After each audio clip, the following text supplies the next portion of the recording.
সুপ্রিয় দর্শক আসসালামু আলাইকুম, welcome back to my channel Rehana G blog. আমি রেহানা চুইরেন থেকে বলছি। আমি আপনাদেরকে আজকে দেখাবো অসাধারণ একটা জিনিস, সেটা হলো মালাই কোপ্তা, চিকেন মালাই কোপ্তা।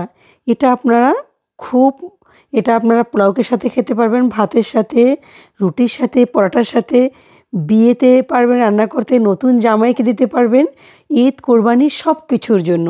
এতটা মজার এই মালাই কোপ্তা একবার রান্না করে দেখেন, আপনার ফ্রেন্ড হয়ে যাবে সবাই। আসুন শুরু করি। সেখানে আমি সবার প্রথমে একটা মশলা তৈরি করে নেব। টক দই দিয়ে দিলাম 2 চামচ পরিমাণে, কাজু বাদাম দিয়ে দিলাম আমি এখানে 1 মুঠো পরিমাণে, এখানে আমি পেঁয়াজ ব্রেসা দিয়ে দিলাম 1 মুঠো পরিমাণে। আপনারা কাজু বাদাম না থাকলে অন্য কোনো বাদাম দিলেও হবে। রেহানা রেসিপি মানেই সহজ রেসিপি। আমি ওটাকে ব্লেন্ডার করে নিয়েছি। আমি এখানে মাংসের কিমা নিলাম, একটা চিকেনের 2 পাশের বুকের মাংস নিয়েছি, কাঁচামরিচ দিলাম 3টা, আদা রসুন বাটা দিয়ে দিলাম আমি 2 চামচ পরিমাণে, আমি 2 পিস ব্রেড দিয়ে দিলাম পাউরুটির। আপনারা প্রসেসটা একটু দেখেন। আমি এখানে 1/2 চামচ ধনিয়ার গুঁড়ো, 1/2 চামচ জিরার গুঁড়ো, মরিচের গুঁড়ো 1/2 চামচ, হলুদের গুঁড়ো 1/2 চামচ, গরম মশলা 1/2 চামচ, ঘি দিয়ে দেবো আমি এখানে 2 টেবিল চামচ পরিমাণে।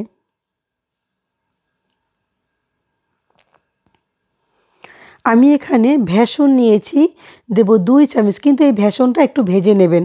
অবশ্যই ভেষণটা একটু ভেজে নেবেন, কারণ কাঁচা ভেষণ দিলে কিন্তু একটু গন্ধ আসবে। ভেষণটা আমি একটু ভেজে নিয়েছি, ভেষণ দিলে বাইন্ডিংটা ভালো আসবে। ব্লেন্ডার করে নিয়ে আসছি, এই যে আমি দেখেন, এই যে আমার ব্লেন্ডার করা হয়ে গেছে। এখন এটাকে আমি সুন্দর করে বল করে নেব, যাতে বলগুলো সমান হয়। এই জন্য আমি একটা চামচ দিয়ে নিয়েছি।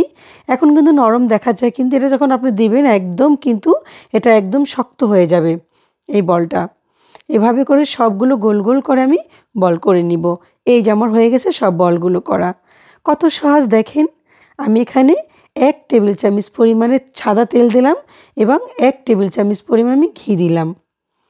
পেঁয়াজ কুচি দিয়ে দিলাম আমি 1 মুঠো পরিমাণে। পেঁয়াজটা একটু আমি লাল লাল করে ভাজবো। তেজপাতা দিয়ে দিলাম, সাদা এলাচি দিলাম 3টা, কালো এলাচ দিলাম 1টা। এটা দিয়ে আমি এটা একটু লাল লাল করে ভেজে নেব।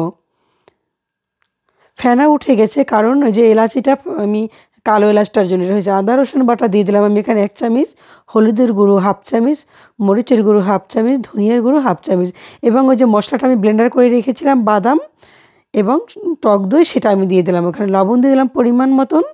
এটা আমি ভালোভাবে কষিয়ে নেব, কিন্তু এখন এতটাই কষাবো যেখানে একদম তেল চলে আসবে। তখন এই পর্যায়ে আমি আমার সেই কোপ্তাগুলো আমি এখানে দিয়ে দিলাম, দিয়ে আমি একটু করে 5 মিনিট কষিয়ে নেব। আপনারা এভাবে করে কোপ্তাটা রান্না করে দেখবেন। আমি গরম পানি দিয়ে দিলাম এখানে 2 কাপ পরিমাণে দিয়ে দিলাম আমি। আপনারা এভাবে রান্না করে দেখবেন, আপনাদের কোপ্তাটা হবে সবচেয়ে মজার। সহজভাবে আমি দেখাবার চেষ্টা করি। রেহানা রেসিপি মানে সহজ রেসিপি। এখন দেখেন আমি কি করতেছি, এটাকে আমি একটু ভালোভাবে উঠিয়ে নেড়ে চেড়ে দেবো। এটার গ্রেভিটা যে কত মজা, ঝোলটা সেটা কল্পনাই করা যায় না। আপনারা একবার তৈরি করে দেখতে পারেন। আমি কাঁচামরিচ দিয়ে দিলাম এই পর্যায়ে। যখন একটু মাখো মাখো হয়ে যাবে সেই পর্যায়ে আমি কাঁচামরিচ দিয়ে দেব।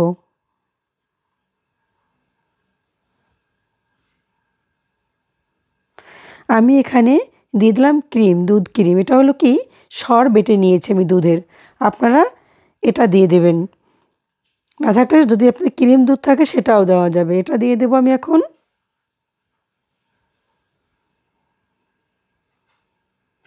হয়ে গেছে আমার রান্না।